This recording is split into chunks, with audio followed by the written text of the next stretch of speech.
Hi there, Stacy Sanderson, and my apologies for not having posted. I've been deeply steeped in getting a book ready, and just last night got the manuscript out to the publisher. So that's going to free up some time and energy to come back and post on YouTube and also in social media and get sharing some of that book content in conversation with all of you. To me, these somewhat feel like little fireside chats sometimes. All I need is a cigar and a glass of brandy, but it is a warm July day here in Peterborough, Canada, and I'm deeply grateful for the lovely space I am in today here in my office. On the heels of talking about how narcissists weaponize loneliness and the way that so many people who've been in narcissistic relationships are affected by loneliness and the meaning they associate with that. I wanted today to talk a little bit about how narcissists weaponize shame. This is a little bit more abstract to be talking about, and it is different whether we're referring to if you've had a narcissistic parent or a partner, maybe a sibling. But shame is currency to people who are toxic and narcissistic. If you tell someone or share something that's vulnerable or perhaps embarrassing with a narcissist, or they witness you do something embarrassing, they will hold on to that and it will come out later on. That's one way. Another way is a little bit more subtle, and it lives in what I call sniping, but also being critical, being subtly dismissive, just generally this low vibrational way that can make you feel bad about yourself. This is something that shows up in even little kid dynamics early on. And it is something that is also associated with if you are or someone else is a particular target for that bully or nasty person, whatever you want to call them, right? If we're actually referring to someone who has full-blown narcissistic personality disorder, I think what they do is they project their own shame onto you, right? Not consciously, but it's as if it's too painful or heavy for them, so they want to get it off of their psyche and get rid of that burden and share it with you. This is, of course, something that we would, as victims, if you will, although I really don't like that word, as recipients, we would, of course, experience this as being perhaps painful or uncomfortable, isolating. It's very disempowering, right? I know that the opposite of shame is belonging, right? If we consider the meaning of shame. But I also know that it's incredibly disempowering. Shame is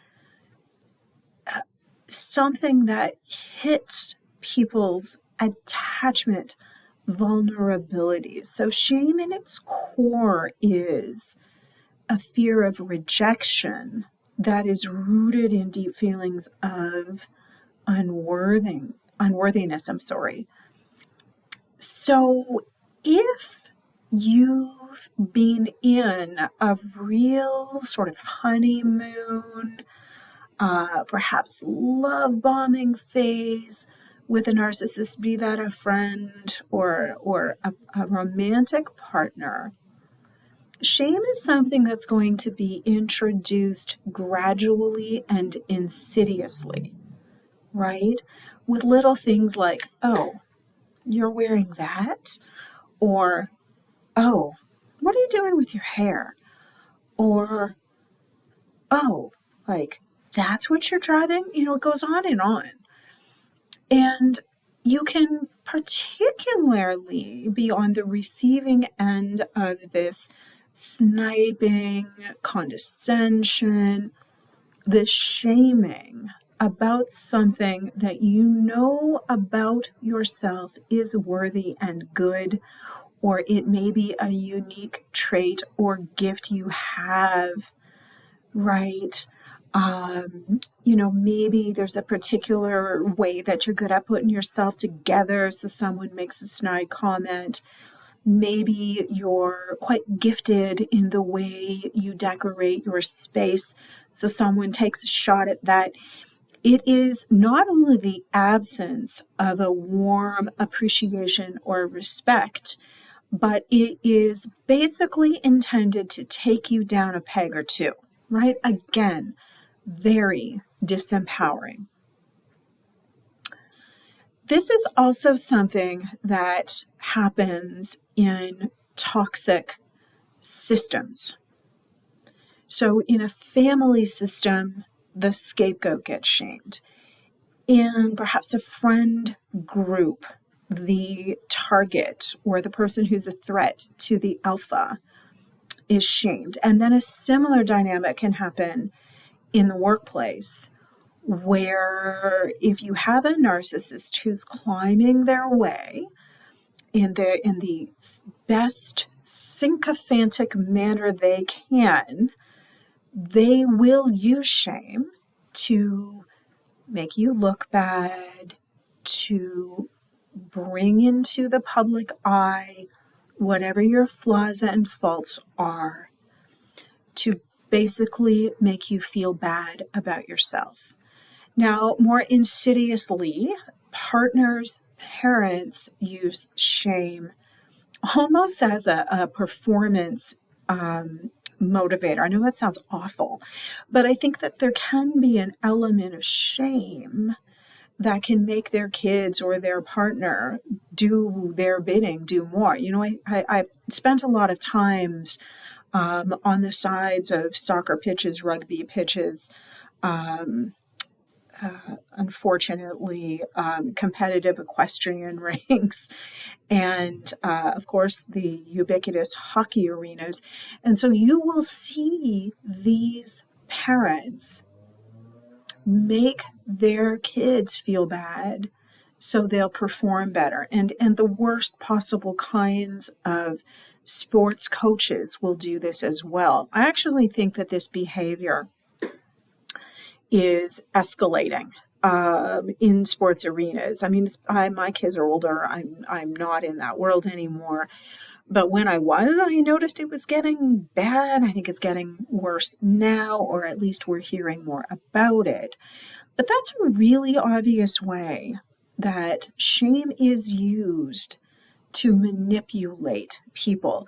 I think that most of us then really internalize those bad feelings, right? And subscribe to that negativity. And I believe that anytime we feel any kind of shame, it needs to come up and into the light.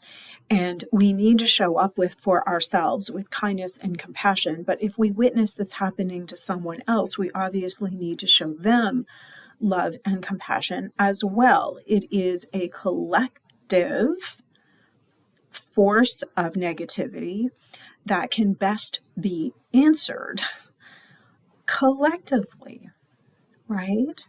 So I know I've kind of gone in a big circle with all of this, but I thought I would be remiss if I didn't mention this.